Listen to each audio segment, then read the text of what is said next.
Yeah, what it do, what it do. It's your boy Prince Elias, and welcome to another episode of Snake Cinema Podcast.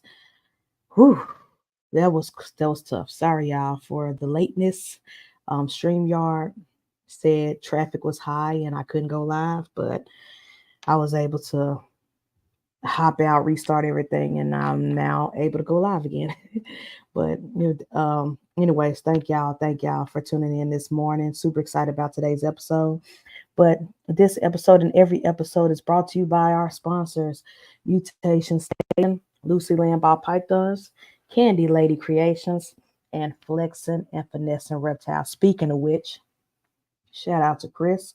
I actually snagged this shirt up at Maki's auction. Sorry, at Maki's auction, I was able to snatch this shirt up that I got right here. So thank you, Chris. Flexing and finessing reptiles. He ain't slacking on the sides nor the back. Let me see. So no slacking on the back.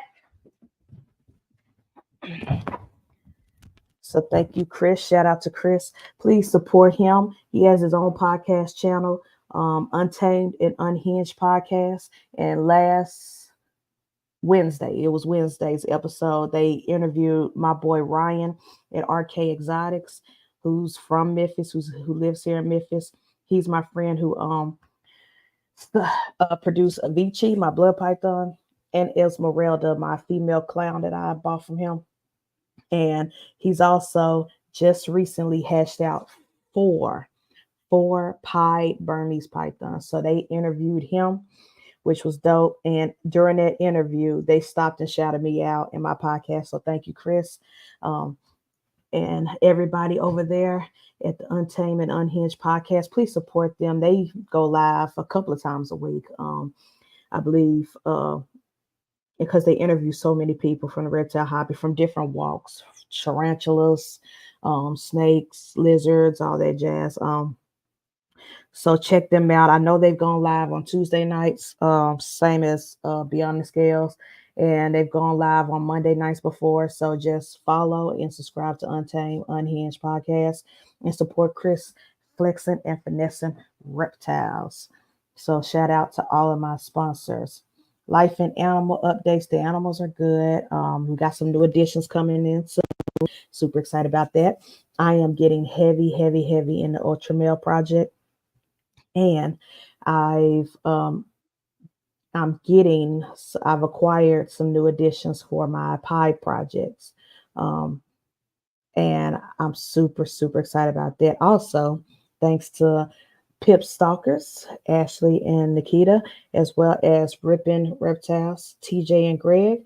I I now have GHI in my collection, so I have a 1.1 so far that I'm raising up, and I want to throw in super GHIs into Project Dark Mode. Y'all know I'm gonna be blackhead heavy. Y'all know I'm gonna be black pastel heavy, but I needed that GHI. And it's in the name. You gotta have it. I was in it. So now I got 1.1. And hopefully in a couple of years I might add maybe another male as backup. But for right now, I gotta keep my numbers low. Keep them low. Because I can't go hard in the paint like some breeders where they have 150 states. I can't do that. So far, we're just going to be grateful and work with the 1.1 for right now. And GHI, I'm happy to have in my collection, but it's not the number one dark gene I need in my collection. And of course, I've acquired some dope pies, one from DJ at Royal Caribbean Exotics and one from KG. I wish I had the money to acquire that LC pie he put on, but I cannot. So in the future, I will have LC in my collection. That's my dream investment animal, but I can't do it this year. Not this year. Maybe next year when they breed more, but not this year. Um, but anywho, let's get to the chitty chat. Let's say hi to the chat before we get started on today's topic because I'm super excited. Let's see. First up, we have Stan the Man. What up, Stan? Thank you for tapping in. That's our our big brother, our cousin. Of course, we have Father Dunn. You already know, with all the hearts, Father Dunn. Those emojis, oh, I love it. The flowers, everything. Thank you, Father, Father. Wiz, caw, Wiz. What's up, Wiz Tang? What it do? Also, check out Wiz's podcast tonight, Sophisticated Ignorance, hosted by Wiz and RO. Keys, what it do, Keys? If you missed Friday, last night's Hair Down Fridays, you missed a treat. We had some egg cuttings. They had a lot of people showing off different snakes. Great conversations. It was a great vibe, as always. Every Friday night, Keys, Constrictors, Hair Down Fridays. That's the place to be. Of course, I had to double dip because StreamYard was acting crazy. Thank y'all. Thank y'all for tapping in. Who else in the chat? Besides my usual crew. Brian, what's up? Heathen Hatchery, aka Ball Ross. What it do? What it do, Brian? I can't wait to see what Brian cooks up. He's in the Scrambler gang. And he's also in a bunch of other genes that I like, the different projects. So I can't wait. He's also, Calico.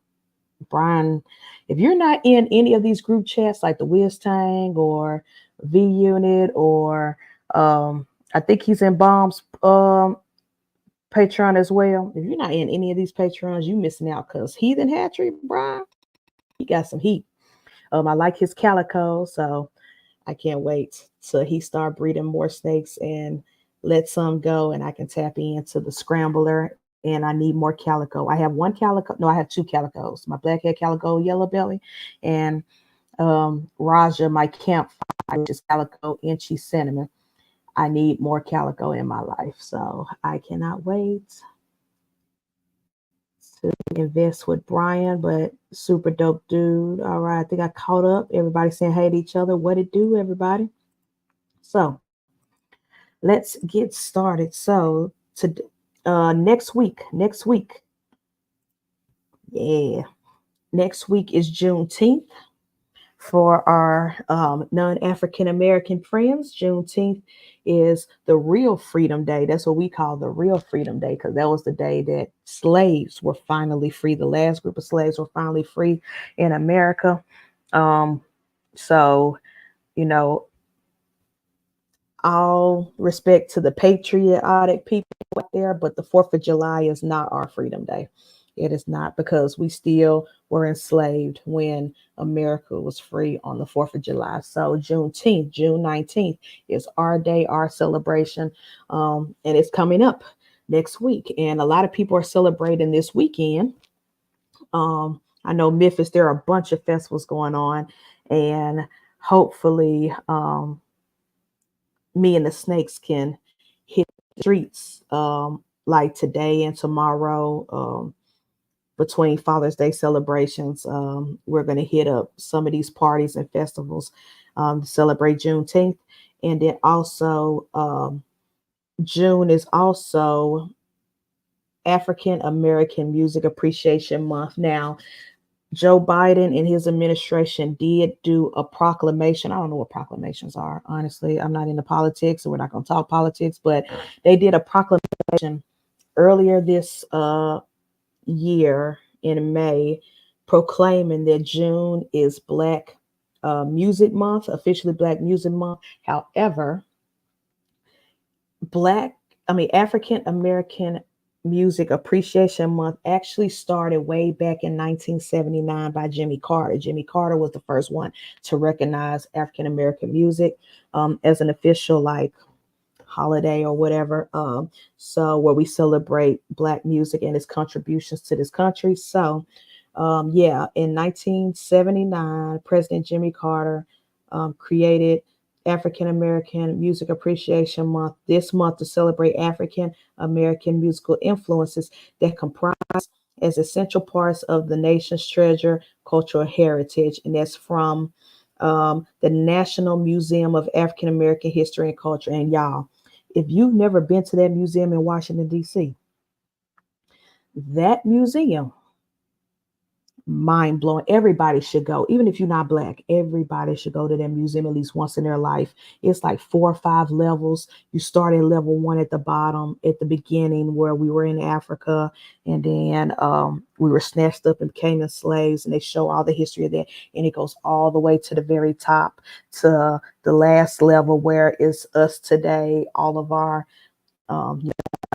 you have the celebration of Obama being president. You have everything that's going on now with all of our Black billionaires and millionaires and, doctors, and just it to see the progress in that museum from level one all the way to, I think, level four.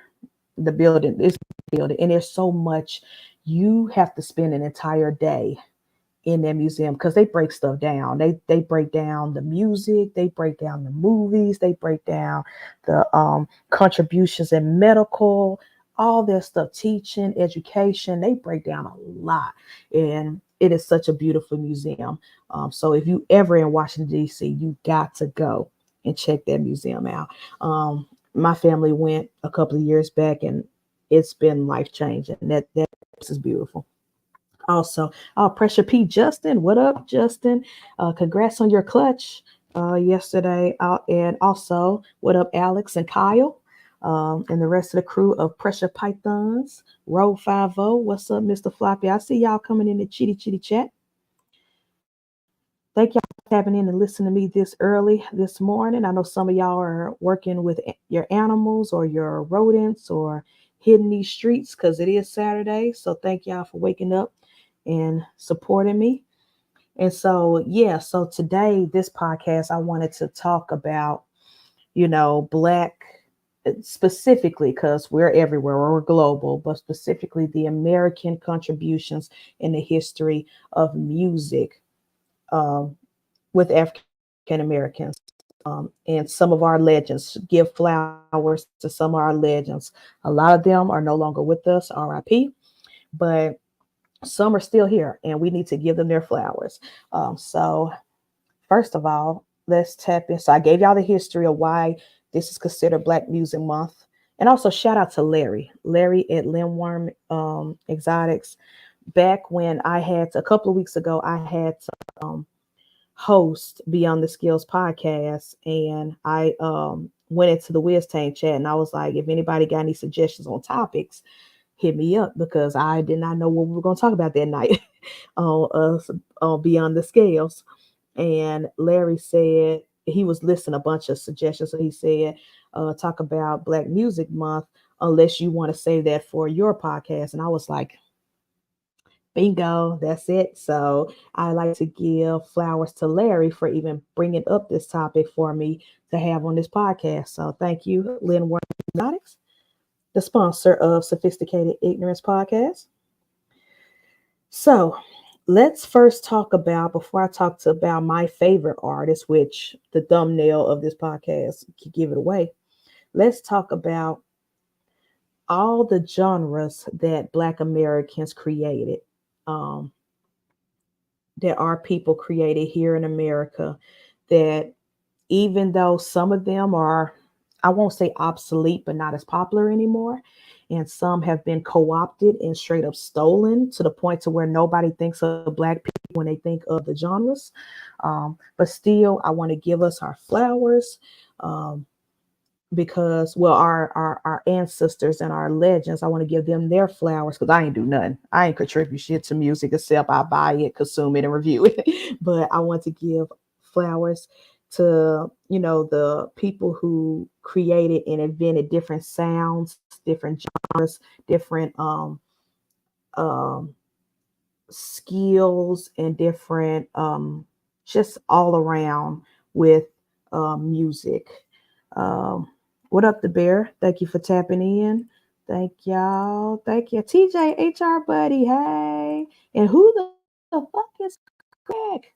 Ripping Reptiles, thank y'all for tapping in. If y'all missed my vlog I posted earlier this week of me unbagging my GHI boy from them, go check that out after this podcast on my channel. I am back to vlogging. So, yes. Oh, yeah, I got a Smurfy, TJ. I'm sorry. I did not Smurf. But, so genres, and this is just a little history lesson, but genres created by Black people, specifically Black Americans, but we've created jazz, rock and roll, funk, blues, of course, hip hop, R&B, that's a given, disco, gospel, and I'm gonna touch on that in a bit because I was raised in the cult before, so when I say cult, I mean religion in general. And so I know all too well about gospel music because that was all I was allowed to listen to.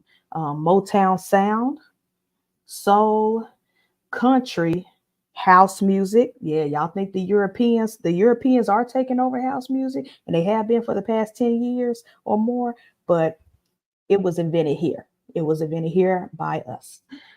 British soul. I guess that's what Adele and them doing. I'm kidding. Pop music, popular music, um, and ragtime, reggae, techno, and that's just to name a few.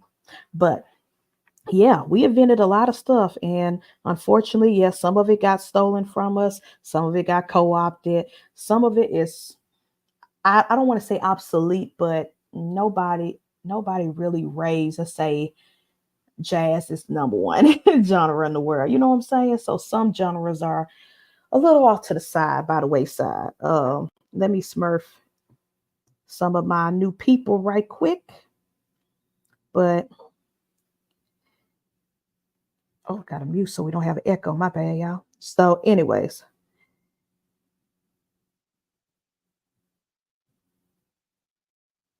all right, there we go. So Bosa, my compound brother, welcome. What it do? What it do? Oh yeah. Also, congrats, Stan, on hatching your geckos. Stan is coming on up there with the gecko gang. All right. So now that we talked about the genres that we influence, let me go ahead and talk and give some flowers to some of the most influential artists that Black Americans have made in this country and in music in general. Because, like I said, we are global. A lot of the UK artists today, a lot of the African Afrobeats artists today, when you hear them in interviews, when you see them on TV, a lot of when they win award shows like Burna Boy, shout out to Burna Boy, I love him. He really got me into Afrobeats music and that whole genre. But when you hear people from the UK and Africa and Latin America and all over, when they get interviews and be in these magazines and stuff, they always, when people say who influenced you, who were your heroes, who did you look up to, it's always the old school Black artists. Is all you're going to always hear. Whitney, you're going to always hear Michael, you're going to always hear Prince's name come up, you're going to always hear people like Jimi Hendrix. You're going to always hear these names repeatedly pop up. Even my my grandmother's first cousin, Aretha Franklin. Yes, Aretha Franklin is family. Her and my grandma were first cousins, and you know, music has always been big in my family. My family is big in Detroit. They're big in Cali. They're big in Tennessee. And so music has always been like, especially when it comes to gospel and the old school Motown sound and stuff. It's crazy to know that I come from a lineage of great talented musicians. Now the talent and gifts skip me, but my mom and my sister can sing anybody out the room most days, and my dad. But um, somehow it the vocal cords did not come to me. And I tried playing piano, I tried playing drums, I tried playing the guitar, and somehow my hand-eye coordinations and sound, it just that's why I just review shit because that's all I'm good at, listening and talking about it. But let's talk about some of the pioneers or influences, and I want to shout out the dig.com. I looked at a couple of different websites, but this one did a comprehensive of countdown of the 30 great artists who changed music. And of course, they did shout out Aretha Franklin. So shout out to Aretha Franklin, RIP to her. Of course, Tina Turner. Tina Turner. If you hear any of these pop girls like Pink, Ariana Grande, even Beyonce, Beyonce said out of all of her heroes, Tina is the one. That's why Beyonce performed the way she does on stage. Like Tina Turner, um, Lady Gaga, Madonna, everybody brings up Tina Turner, and she really did. She's the queen of rock and roll. I'm sorry, y'all. Like she didn't just do like the typical R&B and soul. I mean, she did with Ike and stuff, but most of the stuff she did was legit, especially in her solo career, was legit rock and roll, especially in the 80s. Like it wasn't just her style, her hair, her clothes, it was everything, the way she performed on stage. I love watching clips on YouTube of Tina Turner on stage. Like I wish I was old enough to have gone to see her live in concert before she passed and before she retired from music. Because to see that woman in those heels and those strong calf muscles doing those dance moves and rocking out, especially in the 80s. Oh my gosh, like that woman was truly, she's truly everybody's heroes as far as music, everybody's heroes hero. Everybody looked up to Tina Turner. So, and she recently passed away. What was it, last year, a year before last? Anyway, RIP to her. But she really is the queen of rock and roll. She took that genre and skyrocketed.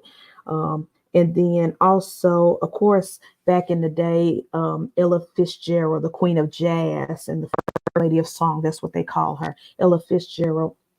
I'm not really a jazz person as far as listening to that music. I respect the genre, I respect the music, and I love a lot of musicians who are jazz musicians. I love hearing them on the pianos or playing it with strings and stuff. However, jazz isn't my go-to genre, so I can't talk much about that. But I will say, everybody. You can't talk about jazz. You can't talk about blues. You can't talk about none of that shit. You can't even talk about R&B, honestly, without mentioning Ella Fitzgerald and her contribution to music. So, and her voice, her vocal cords, it's just she was ahead of her time. And like this website said, her stuff was timeless classics. It was timeless classics.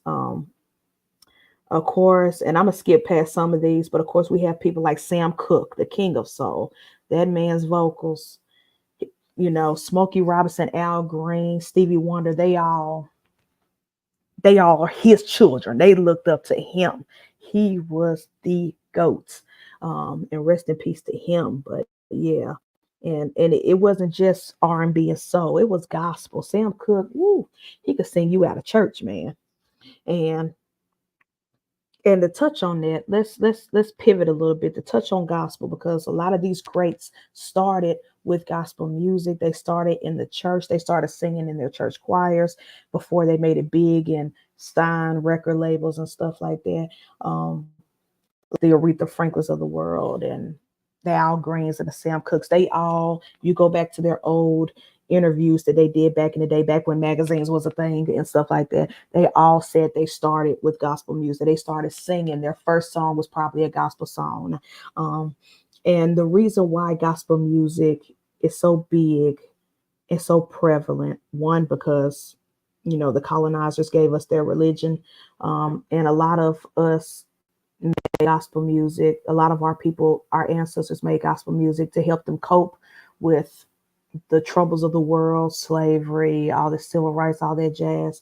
And it would sing about, God saving them and stuff like that.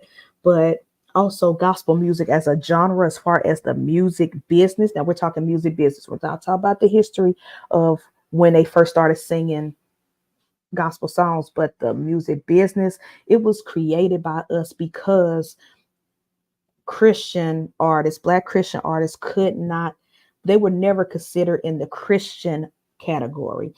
Christian music, church music was very segregated, like America, in the music industry, in the record labels. So that's why when, that's why there are different award shows. There's the Christian Music Awards, the CM Awards, and then there's also the Gospel Music Awards, which are the Stellars, but they've always been separated because is segregated because black artists like Aretha Franklin back in the day could never be considered a Christian artist, even before when she was first doing like gospel records and stuff like that, or like the Clark sisters, or like um, any of the old school gospel heads. Hell, even Mahalia Jackson and stuff like that. It's just there were a lot of they just could not, when the record labels were signing these artists, they could not be considered a Christian music artist. And so black folks, like we do all the time, you won't let us sit at the table. We build our own table. So they built their own genre label. And now we got the Kurt Franklins of the world, the CBB Winans, the Hezekiah Walkers, the Fred Hammonds. And if y'all don't know who I'm calling, these are famous, big gospel artists in the world. So if you're religious, spiritual, into that stuff, you listen to Christian music, the Kurt Franklins of the world, the Mary Marys, those people, they are gospel and considered gospel. And that's pretty much how that genre came to be. But a lot of the pioneers were people like Aretha Franklin, were people like, the Sam Cooks, the Al Greens, the people like that. Yes, they mostly did R&B, but they threw in a lot of soul and a lot of spiritual religion into their music as well. Um, Also, let's see who else they put. Of course, we got to talk about Mike, the king of pop. He took pop music and Father Don, I see your comment. Hush. He took pop music, and now the reason we got the Lady Gaga's, the Britney Spears, and all that jazz. Michael is the true king of pop, and so all the pop acts, everybody said growing up, Michael Jackson was their hero. So he did, and he broke a lot of strides. He was the first to be on MC, have a music video on MTV. He was the first to actually make music videos into movies. His album Thriller's the number one album of all time. Still, nobody has ever been able to beat that record. One, because of the times, yeah, because people bought that album. Everybody, no matter you black, you white, Asian, Hispanic, whatever, everybody bought Thriller. Everybody owned that record. Even back to the day, even to today, they still sell vinyls. I went into Target one day, and there was a Thriller vinyl in a Target. I was like, what the fuck? Like, I was happy to see that, but they still sell the old school vinyls. And even in the digital space, once his music got on Apple Music and Spotify and all that jazz, nah, you can't. That's more money for his estate. RIP to the boat. But he broke so many records that nobody can touch. And regardless of what you think of the accusations, I don't believe them. But if you do, that's on you. But all I gotta say, I would never put him in a category with the P. Diddy's or the Harvey Weinstein's, because I don't believe he did that shit. But I will say, music, you can hate him, you can think he's a monster, but you cannot take away his contribution to music. You can't. He broke a lot of your favorite girls and guys would not be here if it wasn't for Michael Jackson. Just saying. Argue with your mother. Of course, we have Nina Turner. Nina Turner, the queen. Not Nina Turner, sorry, Nina Simone. Nina Simone, the queen. I mean, Nina Turner's the queen too. I love her. But Nina Simone. Nina Simone, whew, she did so much. She is the reason, like, her music is still being sampled today, to this day. Hip hop artists still take her vocals, her songs, and sample them and put them to beats. There's like there's probably over 80 songs minimum, hip hop, R&B, that has sampled a Nina Turner song or a Nina Turner vocals. She's just, I mean, not Nina Turner, Nina Simone. Nina Simone. Gosh, it's a lot of Ninas in out here. Nina Simone. There are a lot like Kanye West, Jay-Z, Lil Wayne, Madonna has sampled Nina Simone. So many people love this woman. She has been the biggest icon. Sade. Everybody, if you talk about vocals, if you talk about lyrics, because she wrote some of her stuff too. Yes, she had songwriters, she had record labels writing stuff up, but she wrote her stuff too. Like she even took a song that wasn't originally hers. I Put a Spell on You. That was not her original song. She covered that song and she took that and skyrocketed to where you don't even think about the original artist anymore. All you know is the Nina Simone version, and rightfully so. Like her vocal cord, her voice is so different, so unique, it's so iconic. Like so many people, especially artists of all genres, oh Nina Simone everything.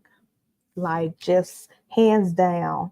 Of course, Marvin Gaye, another person who is heavily sampled in music today. Now, granted, you got to do it the right way. Otherwise, his estate, his family will come after you and sue you. Ex Robin Thicke and Pharrell.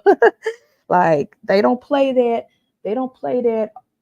People taking his music, taking his vocals, and sampling and copying it without permission and without that cheddar. So, but I will say, um, I will say that Marvin Gaye, he's one of them ones. He's one of the most influential artists of all time. Uh, so yeah, Marvin Gaye definitely a big pioneer, and they ranked him as 21 out of the 30 most influential artists. I think he could be a little higher on this list, but um, I don't disagree with him being on there. Of course, we have people of the 20th century like Billie Holiday, another artist. Strange Fruit, everybody knows Strange Fruit. That's an iconic song. Billie Holiday definitely deserves her flowers. She made music that's strongly connected to the civil rights movement. If you think of civil rights and you think of all the art that came out back then, all the movies, all the poetry, all that jazz, all the just everything that came out during the civil rights movement, Billie Holiday's was was the soundtrack basically. Of course, if we're going to talk hip hop, you have to give your flowers to Grandmaster Flash.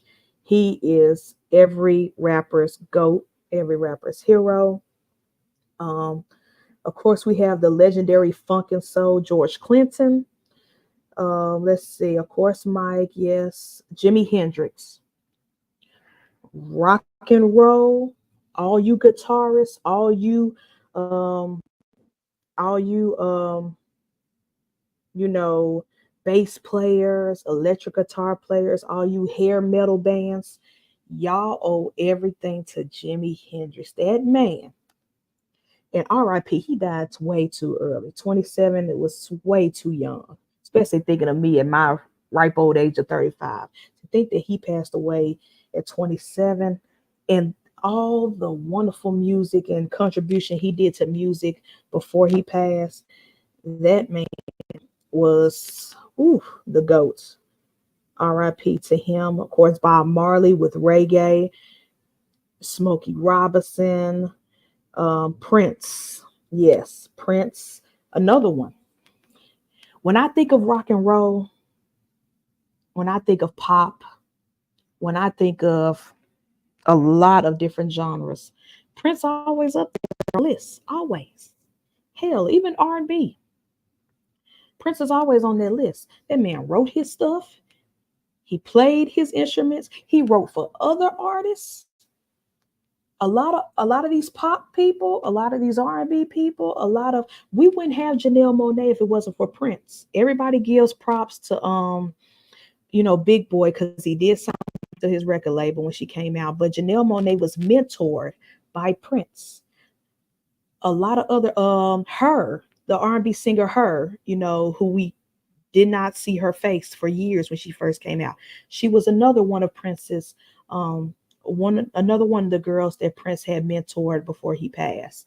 A lot of these R&B and pop girls that we see today, Beyonce, um, a lot of them, Prince had a hand in their careers, whether it was early on, giving them advice, pointers, helping them write songs, writing songs for them, up until his passing. He has contributed a lot of different artists and helped a lot of different artists skyrocket. And some of them, y'all, nobody knew until after he passed. There are a lot of people who are coming out today and was like, yeah, Prince invited me to his studio, Paisley Park, and we wrote a bunch of songs. And I wrote my first album in his record label. Like, but nobody knew because he wasn't braggadocious like that. Prince was one of those people where he would help people out and don't even bring it up.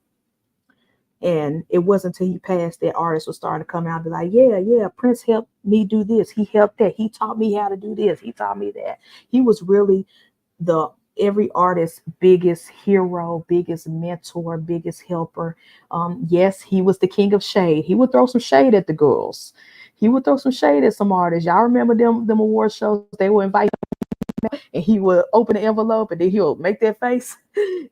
Classic moment. That was a classic moment. He would shade some girls. If you can't sing, if you relied on auto tune and stuff, he wasn't afraid to tell you. He wasn't afraid. But at the same time, he was also everybody's biggest cheerleader. Can't nobody deny that. Even when he did do it publicly, can't nobody deny he was the biggest cheerleader to everybody. Of course, Stevie Wonder. Stevie Wonder is my dad's favorite artist of all time. Like, and my dad's not big on like secular music. That's what he calls it, because he's a pastor, he's a preacher, he's a minister. He's all about gospel and things of that nature. But Stevie Wonder is one of them ones that he made an exception when it came to music. He loved and still do Stevie Wonder. Like my dad has stream. My dad is one of those old school guys. Yes, he uses streaming services. He uses the Spotify, he uses the Amazon Prime Music stuff. He uses all this stuff, but he still buys albums, even on digital. He buys the whole albums. And Stevie Wonder is one of them ones where he has bought every album digitally and physically. So if Stevie's still getting residual checks, 9 times out of 10, it's because of my dad keep buying his albums. But yeah, Stevie is the GOAT. Nile Rodgers, even today, people are still hiring Nile Rodgers. Like Daft Punk and things like that. There are EDM guys from Europe, EDM DJs, who contact Nile Rodgers to work with. Avicii, RIP to him, being one of them before he passed. He collaborated and did a lot of music with Nile Rodgers. So to see old school guys like that still get calls, still get, hey, we would like you on this song, still get residual checks. Of course, Louis Armstrong, Aretha Franklin, I mentioned her earlier, Ray Charles, and James Brown. James Brown is Michael's hero. Michael Jackson, when he was alive, would tell everybody his hero was James Brown. He danced and did all his showmanship because of James Brown. And of course, I cannot end, and I agree with this article. This article put him as number one, and I agree. Rock and roll.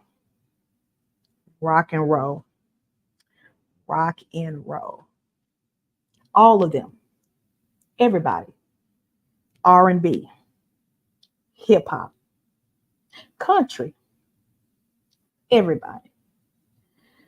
Elton John, Bob Dylan, Paul McCartney all said this guy was his hero, was their heroes. Everybody said this guy was the reason why they started picking up an instrument. All these people are the reason why they said they started playing the piano. They started picking up a guitar. They pick up a drum. And that is Little Richard. Little Richard, he told y'all before he died. He said in interviews, y'all wouldn't do none of this shit if it wasn't for me. And rightfully so. He can talk his shit. Little Richard, American music would not be the music it is today without Little Richard somewhere in the mix. And I stand by that. Argue with your mama. It's not really an argument. You ain't got to like his music. You ain't got to like who he was. You ain't had to like his style, his clothes, the fact that he was a gay man. You ain't got to like none of this shit. But you can't say that none of American music would be the way it is now if Little Richard did not exist. And yes, a lot of his shit was stolen. A lot of his style was stolen. A lot of his music was stolen. But he broke so much barriers, so much racial barriers. And again, he even influenced people in the UK, people all over the world, they was like, Little Richard was that one. He was that one. And so I agree with this article fully. He deserves to be number one. When people come out with these different lists of the most influential, all the greatest of all times, the best of all times.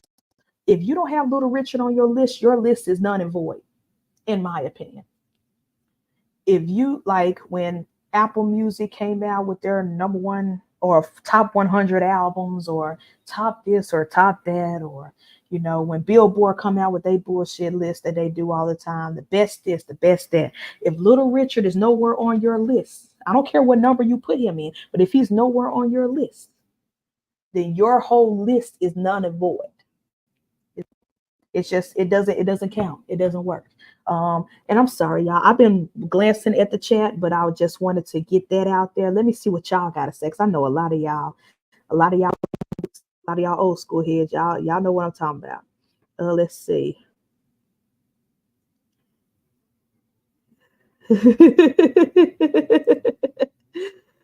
Wiz, I'm through with you. Yeah, Tina Turner's voice is forever iconic. Yes, yes, yes. Y'all are crazy. Yes, yes. Let's talk about it. Let's talk about it, Banner.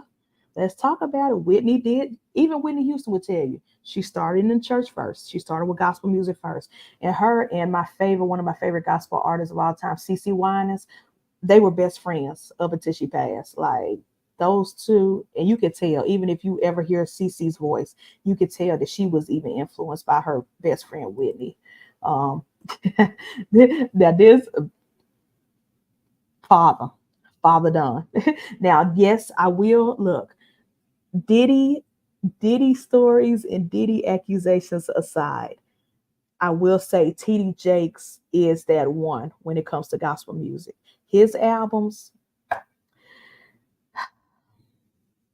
I hate that now TD Jakes' legacy is tied to this whole P. Diddy scandal and bullshit, but TD Jakes' albums and music growing up, like he even, what some people don't know is that he even came out with a Christian R&B love album, R&B love songs albums, because he wanted to make music that even Christian and religious folks can like dance to and sing to and talk about love and talk about romance and marriage and all that stuff.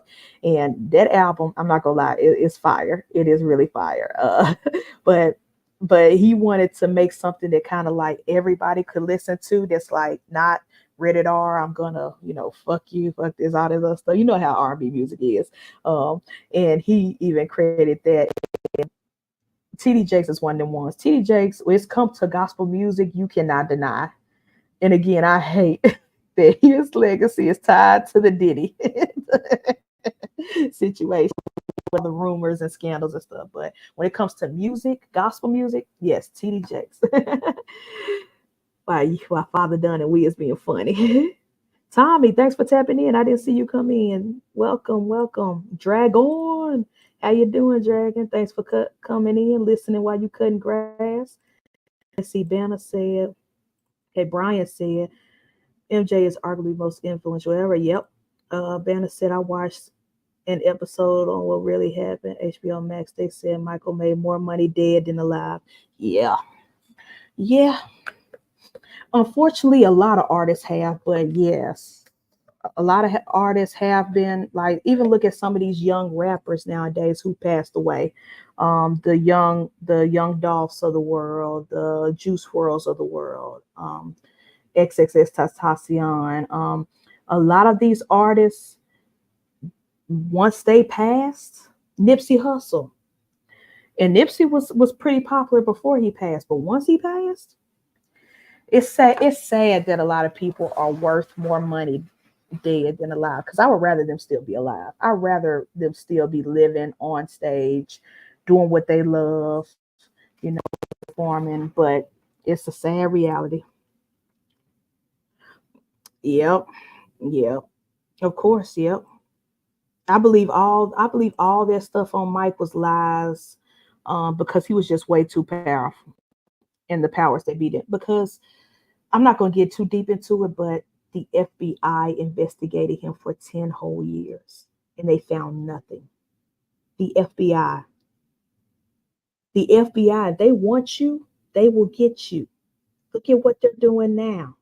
If the FBI really wants you, they will get you. There is no, and if they say we watched surveillance, did all the shit that we normally do to tear people down, and we could find nothing, nothing. I'm just saying. But I digress. MJ's the GOAT. Argue with your mama. And I believe he was innocent. Uh, let's see. Banner, y'all crazy. Y'all crazy. Let's see. We have said your favorite rapper's favorite artist was Nina Simone. Facts. Facts. Jay-Z, Kanye, um, everybody. Everybody. Tupac, Biggie. Everybody's favorite artist was Nina Simone. You can't argue that. Facts, Brian. How many babies were made to Barry White's voice? I'm pretty sure I was. I ain't gonna lie. I'm pretty sure I was. Let's see. We have said male goats. Marvin Gaye comes third. MJ comes first. Prince comes second. I like that list. I like that. We can't argue with that. Let's see. Isley Brothers. Oh, Justin. Yeah. Isley. Woo. Those guys, that music, that R&B, a lot of babies were made from the Isley Brothers. Yes, yes. I agree. I agree. Prince, to me, the argument with Prince versus MJ is it's fun to have these arguments and debates, but it's kind of mute because they both are so different in their own right. Yes, Prince wrote everything for him and for other people. He's a musician, true and true. And that's what gives him the GOAT status, besides his voice, besides his, immense talent. But when you talk about performers, Prince was a great performer. Don't get me wrong, because I watch his videos on YouTube all the time of him on stage performing. Like, I think it was either Father Dunn or Cairo reposted a video on Facebook of Prince doing 8 back-to-back-to-back splits on the stage. This guy did the split back-to-back-to-back 8 times non-stop on the stage. So Prince got performances. He got performances too. However, Michael was a different type of performer, and it's just different. I'm not saying it's better, it's just different. They both were different, but they both were amazing and great at what they did. And it's just something about Michael, the fact that Michael could dance the way he did, and he was taught the moonwalk. He didn't invent the moonwalk.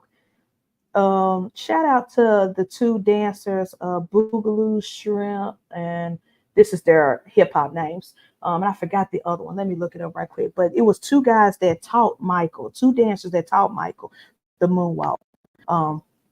And they were famous dancers back in the day, choreographers. And the fact that he took that dance and he made it, is the way he did it when he performed, it was like he was literally floating on air. The way he performed it, can't nobody replicate. Everybody, there's a lot of people. Chris Brown has come close to it.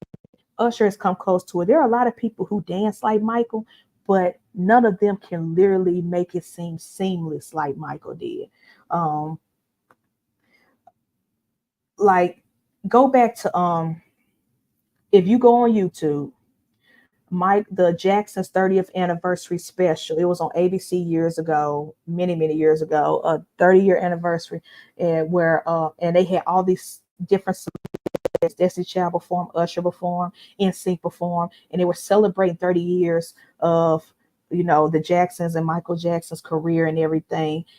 I think it was "You Rock My World" when Michael performed that, and Chris Tucker and Usher came out and danced with him, and Usher and Michael did like a little break dancing thing where Michael would do a move and then Usher would do a move, stuff like that. Even Usher, as amazing of a dancer as he is, he could not touch 50-plus-year-old Michael on that stage. Like he just hit different. It just hit different how he performed. Um, but yeah, I agree. When people say Prince is the GOAT because he wrote all his stuff and he was a real musician, that's right. But Michael, you can also argue, is also the GOAT because when he was on stage, when he was dancing, when he was performing, you just could not, you just could not deny how that man um, moved and how he performed. Uh, but yeah, a lot of people. But that's why I put them. I put them as I don't even put them as one and two. They both one on ones. They both are the goats in their own rights. I don't even one, one is two. It's subjective. Opinions are subjective, but they are both the goats. And can't nobody top them. All your favorite artists. They're their favorite artists. Freddie Mercury, yep. But we're talking Black Banner. But Freddie Mercury, yes, he was a go-to. Morning, Nameless. Thank you for popping up. Let's see. Prince, the greatest pure musician. Yes, pure music. Great way to word that. He really was. Yep. Let's see. I'm trying to go through the chats because I know I missed y'all in the middle of my spiel. What up, everybody? Oh, Q. Yeah, he needs to be Smurf. I'll Smurf him in just a second. I'm sorry, y'all. Yep. Yep. I found that out too. Either it was a Lizzo interview or someone else. I just love reading and listening to interviews, but someone had said Lizzo was um background singing vocals for different people. Yeah, Prince really did help a lot of people out. He really did. And he really gave a lot of people chances and stuff. Like I said, he was Janelle Monae's and hers mentor. Both those girls, they wouldn't be where they are without the help of Prince. He mentored them and helped them out a lot before they blew up big. Even after they blew up big, like Janelle Monae stayed sharing Prince stories of, working with him, being in the studio with him, and just learning, soaking up knowledge. Oh, thanks, Wiz. Yeah, smash that like button. Share this out. Thank you, Wiz. I appreciate it. Yeah, ignoring the drama, Jaguar Wright, and amazing. Yeah, yeah. Let's see, Freddie Jackson and Stevie was the first men I heard that made me realize men can sing. Wiz is stupid. Oh yeah, I forgot. Wiz don't like that singing stuff. He too hip hop head. Yeah, I gotta shout out Little Richard. He is again, like I said earlier, everybody owes Little Richard his flowers. Everybody owes when they do these award shows. And they be like, "I want to give honor to God and my family." Everybody should also say, "I like to give honor to Little Richard because he's the one, the first man to ever spill the tea." Yes, he did. He did unapologetically. And he did it so fabulously too. Josh, thank you for tapping in. Bosa, brother, what up? Thank y'all for tapping in. Trying to run through all these comments. I know a lot of y'all was talking.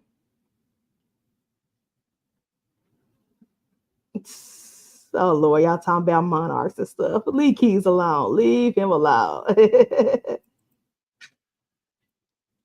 Yeah. Oh my gosh, Wiz. I can't tell you. Growing up, I bought so many of those replica shoes because I really thought those shoes was magic and they were going to help me learn how to dance when I was growing up. Once I learned eBay and was looking up different things off for auction, like old school Michael Jackson jackets and shoes and stuff like that, I was like, gee, I was obsessed growing up. I was obsessed. I was like, I need to have those shoes. I need to have that jacket. Trying to dress up like him for Halloween and stuff like that. Like the gloves, the one glove. Right? I can picture Wiz with the jacket. That's funny. I moonwalked the school halls while skipping class. Both so stupid. Ah, y'all are crazy. Brittany, what's up? You been trying to reach me? Is it on Instagram, Brittany? Creative Reptiles on Instagram. Let me go, cause sometimes these apps do not be telling me when someone messages me. I don't have any in my hidden or my request folders, but Creative Reptiles, all one word on Instagram. Brittany, hit me up there in the DMs because that's the page I use. Because I've tried messaging on YouTube and I still have not figured that out. I have not figured that out, not one bit. Uh, let's see. Both of skipping class scandalous. Y'all crazy. Y'all are crazy. In the chat, y'all got me dying. And lay off keys. Not too much on keys now. Okay. Oh, you don't have an Instagram. That's probably yeah. Yeah. Yeah, I'll take an email. Yeah, we could do it by email. They'll make it even better. Computer love. Y'all are crazy. Y'all are crazy. Let me see, because I had notes. I had my notes to make sure I covered everything. But I will like to say that Michael, Whitney, Tina Turner, Prince, those are my goats. Those are the ones that influenced me the most growing up. Those were the ones are the reason that okay, I got those are the reason. Thank you, Brittany. I'll email you so we can get your information for your t-shirt that you want. Thank you. Um those are the people. They were the reason why when I got into college, the first thing I wanted to major in was music production. I really thought because I love I looked up to Kanye and Timberland and all those other producers, and I wanted to be a music producer. I wanted to make beats and stuff like that. And but the inspiration of being a music producer, the dream of being a music producer was because of those four artists, because those were the artists that impact me my whole life. And I was like, when I grow up, I'm going to be in the music industry and I want to work with Prince one day. I want to work with Michael one day. I want to work with Whitney one day. Um, and Tina Turner. Well, Tina Turner was retired by then, but it was like my goal was to be a music producer and be so talented that I could be like Kanye or be like Timbaland or be like all these other producers and get to work with the goats. Unfortunately, all of them passed away before. Well, no, only Michael passed away before I finished college, and by that time, I had pivoted my dreams to film and video productions. I went from once I realized that music, I was not talented enough for that. Like I said, I tried to play all the different types of instruments, but that was just not in the cards for me. And I pivoted and decided to have my degree in film and video productions. But that dream still was strong. It still stood to where I was like, one day, my passion for music, my love of music would get me to work with the goats some way, somehow. Unfortunately, all of them are gone, but they still have an impact on my life. I still listen to those four people. I still listen to their music today, nonstop, which is why my year-end wrap-ups every year on Spotify never changes because I always listen to the old stuff. I listen more of the old stuff than I do the new stuff. Quite frankly, a lot of this new stuff I listen to, if it ain't like the artists I really, really love, like the Gagas of the world and stuff like that, or Beyonce or stuff, the only time I'm listening to these folks is when I got a review for this podcast. Like I enjoy the new R&B. Don't get me wrong. Like Bryson Tiller dropped an album, fire. Um, Tyla, the Afro Beats, the African girl, she dropped an album, fire. Tim's, fire. But my everyday playlist, the music I listen to when I'm in the car, the music I listen to when I'm working on my computer, is always the old school. It's always the 80s, the 90s, 70s music. Like, it's just, they got a whole, their stuff is classic. Their stuff is timeless classics. And you can't, all this other music is fleeting. It's gone. I love it today. Forget about it the next day, unfortunately. Unless it's like I said, the artists I really, really love. Like if Dion was to drop an album, I'll probably listen to that for years on out. Lady Gaga drops an album, I listen to that for years on out. But a lot of these new people, it's gonna be hard getting me to listen to you because the music today is not timeless. It's not. It's stuck in a moment. It's TikTok, 30 seconds. That's why we have these 1 minute and 2 minute songs. Like,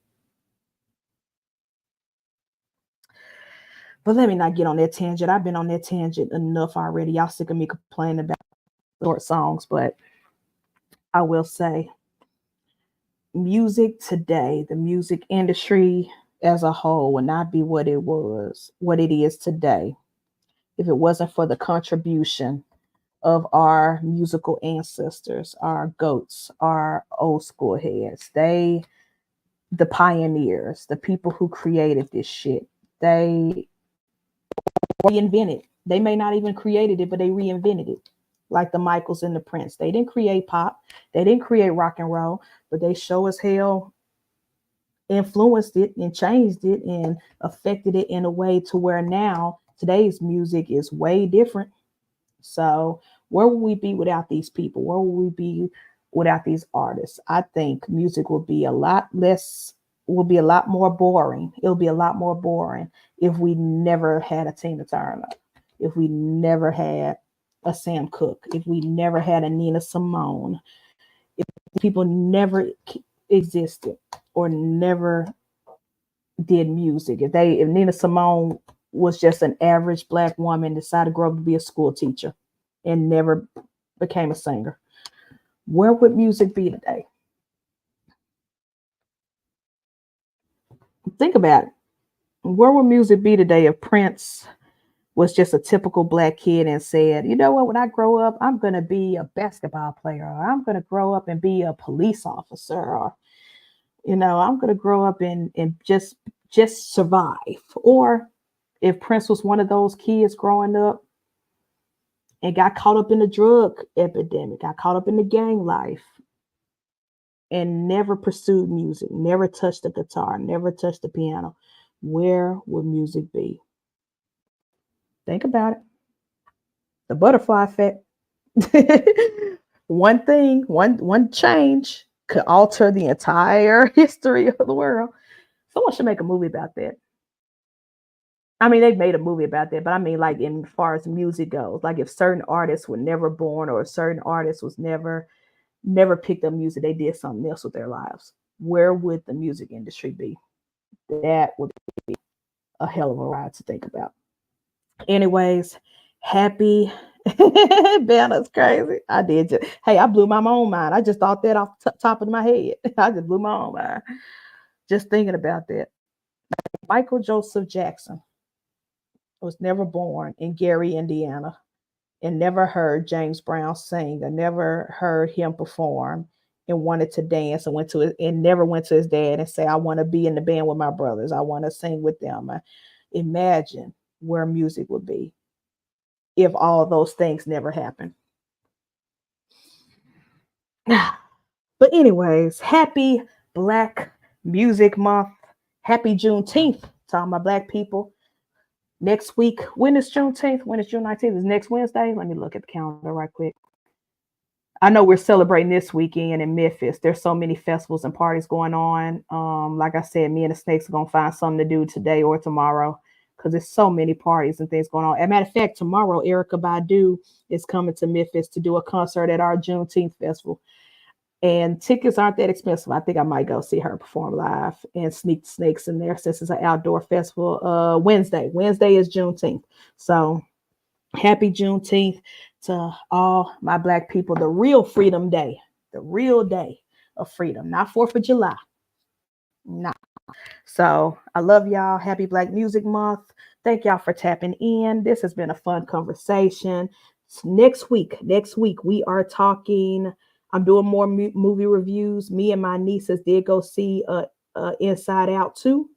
So I will talk to y'all about that. That's one of the reviews. And then I'll probably have another movie I'll be reviewing next Saturday as well. Also, I'll be in Nashville next Saturday. So I'll be live from my sister's house because we got Pride in Nashville. So super excited about that. Also, more vlogs are coming. The Memphis Pride vlog is coming. The Nashville Pride vlog is coming. More unboxing and unbaggings because I've had new snakes come into the collection that, well, my friends know. The Wiz Tank know, but YouTube doesn't know because I haven't done an intro video of them yet.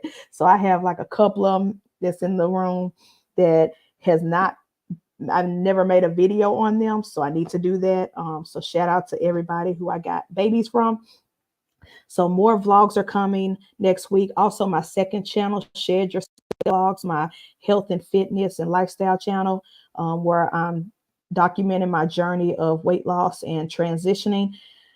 Shed Yourself Vlogs. That I just posted a new video yesterday, and it's going to be new videos posted every Friday from now on as y'all follow my journey, because I'm going to run again. My ankle is healed. I'm no longer got this broken ankle. And I'm going to get back to running 5Ks and 10Ks, and eventually, hopefully, in a year or two, a half marathon. So follow the journey on Shed Yourself Vlogs, my second channel. Again, thank y'all for tapping in. In Your Circle podcast with the Irresistibles will be at 3 p.m. today, I believe. And then also later on this evening, Wiz Constrictor Sophisticated Ignorant podcast is tonight. I will see y'all in the chats or on the panel tonight. We'll see. Thank y'all for tapping in. I love y'all. I appreciate y'all for another great episode of Snake Simmer Podcast. And again, lastly, this podcast is sponsored by Mutation Station, Lucy Land Ball Pythons, Candy Lady Creations, and Flexing and Finessing Reptiles. I appreciate all my channel sponsors, and a vlog is coming soon to highlight my sponsors. I will be talking in depth and giving love and shout outs to my sponsors in a big epic vlog coming not this week but next week. So be on the lookout for that as well. I love y'all. I appreciate y'all. Thank y'all for tapping in, everybody. And we will catch y'all next week for Inside Out 2 review on Snake Cinema Podcast. I love y'all. Peace.